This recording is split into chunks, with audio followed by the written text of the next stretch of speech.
The one thing that made me who I am today is being vulnerable. It's breaking myself down to the absolute rock bottom and being able to tell people who I am.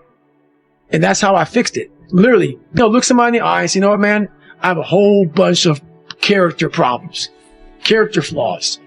I've lied about this. I've cheated here. I'm insecure here. This isn't the real me. I lied to you about that. I wanted your acceptance in life. All those things happen. But the thing about it is that we get judged so quickly by who we are. We don't know. We don't go to where it happened. Life created this person, me. And I had to realize, man, that's okay, man. It's not my fault. Now I gotta go back and fix it though. So a lot of this isn't your fault, why you do some things you do, why you feel the way you feel. But no one's coming back to save your ass. You have to go back to where they started, wherever that place is for everybody, and have the courage to go back there and start fixing what broke you. It's not addictive at all because you don't want to live there, but it's definitely a place that makes you look at people very differently. Because once you see, if I was born with a silver spoon and everything was given to me and life came easy, but knowing where I came from and where I'm at now, just because I was able to crack open a few more doors, that's what's disappointing for me, for other people. So it's not that I want to live there. I know I can go there. And once again, I know other people can go there. So I guess that's the thing with me is I know I have the ability now to go to a place that's very, very hyper-focused, that I can accomplish some pretty amazing feats. Not because I'm amazing, because I allowed my mind to be open-minded for the possibilities of what can I achieve.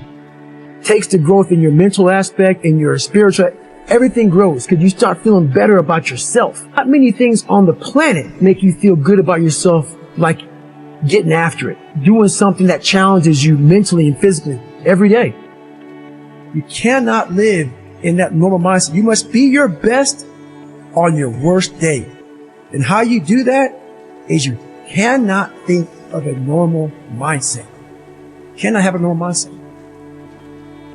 My big takeaway of life is if you're constantly taking the easy way out, you're never going to callous your mind. I was a chameleon living in life who could barely get by. So I know that they were taking the normal mindset of people.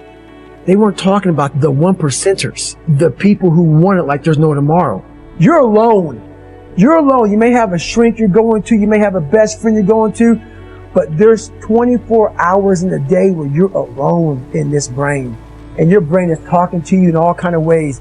And it wants to control you and pull you in these different pockets. If you can't control your own brain and your brain controls you, you got to tell your brain where you want to go and how you want to go and how you want to get there. You got to control it. If not, it's over. But guess what happens? That alarm clock goes off at 4 a.m. It's train. I don't want to be a SEAL today. Or I don't want to be whatever today. I'll start tomorrow. And that's the usual pattern of people's lives. That's why I talk about clearing out the mind. Until you really want to do something, you're always going to be a talker. You always get run. So I had a hard time learning growing up, but I was very smart when it came to human beings. A genius. Because I lived in such hell, I was always studying people. Who can I trust? Who can I not trust? Energy. I got really good with energy. Is this person's energy good? Is it bad? So I became a genius on human beings. So I studied people all the time. Studied all the time. It was the only way for me to move forward. So, like a lot of times, if your back is hurting, it may not be your back. It may be something else in your body that's making your back hurt. For me, I'm like, man, why can't I get past this hurdle? So like I said, I'm always examining myself every day. What is it? What is it? Well, there's only one thing you haven't examined yet, and it's going back to the beast, going back to the demon. So when I went back to him, I realized that was the unsolved mystery. I had to look that man in the eye one more time. Like how I studied that Navy SEAL talking shit and lying, I got it from this part right here in the book. I went and I didn't see him anymore as this beast. I started doing research on him. Found out that his dad used to beat him really bad. His dad would put him in front of a furnace, open the furnace up with the flames coming out, and put him right in front of it. Have him bare butt naked, and he would whip the shit out of him. And the whole idea of that is if you move, you're going to get burned. So stay right here and take beating. So what happened with him, those demons from his father went to my father, and he tried to transfer them over to me. I had to understand who my father was, understand where he came from, understand why were you so brutal to us. I got my answers, took those answers, and made myself better from the answers about him. And so that's why it was necessary for me to go back. I was looking for an apology, so then maybe I could just go be a loser and understand that you f***ed me up. Why would the apology make you a loser? It would make me feel vindicated. Justified. Yes. Like, man, you did this to me. I can go be a loser now. My failings are okay. This okay. Because you did this. So I was looking for that. And when I went there, I realized, because this voice in here was saying, it's not your dad's fault. And I'm like, nah, man. Because this voice over here always said, it's your dad's fault.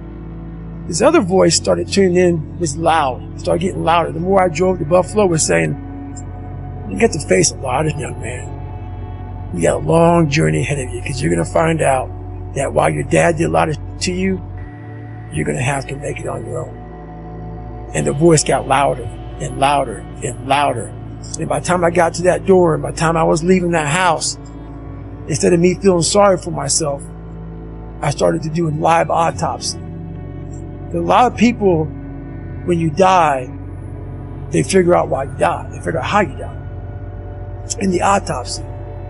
But we never do a live autopsy to figure out why we're dying while we are alive. And I was dying. I was living every day, but I was really dead.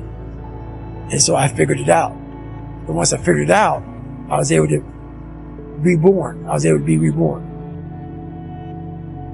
And break down situations very quickly within some trauma in your life, some devastation in your life, because it's going to come. The devastation, the trauma is going to come, and you can't allow that to become a Jersey barrier. It can't be a Jersey barrier. It has to be something that you can maneuver through very quickly and move forward. That takes a lot of toughness. You don't find yourself in over here. You find yourself on the other end. Like the 100-mile race I was on, I ran it for 24 hours. I found myself on the other end. Today is being variable is breaking myself down to the absolute rock bottom and being travel to tell people who I am.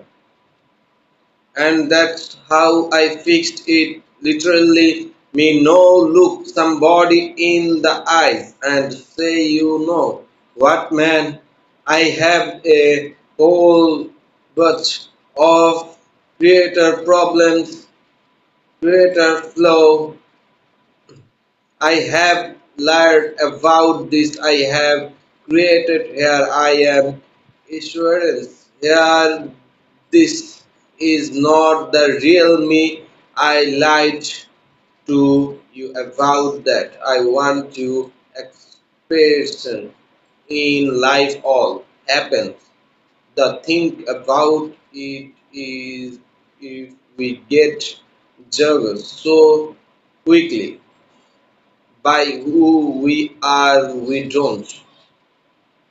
No, we don't go to the truth where it happened. Life created this person, me, and I had to realize, man, that's okay, man, it's not my fault.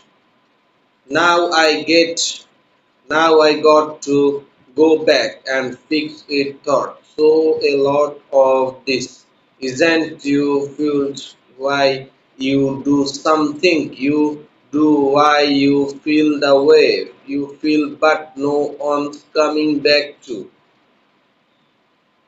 coming back to save you as you have to go back to where they stand, where that is pitch is for everybody, and have to just to go back there and start fixing what broke you. It's not addictive at all cause you don't want to live there, but it's definitely a pitch that makes you look at people very differently, cause one you see if I was wrong.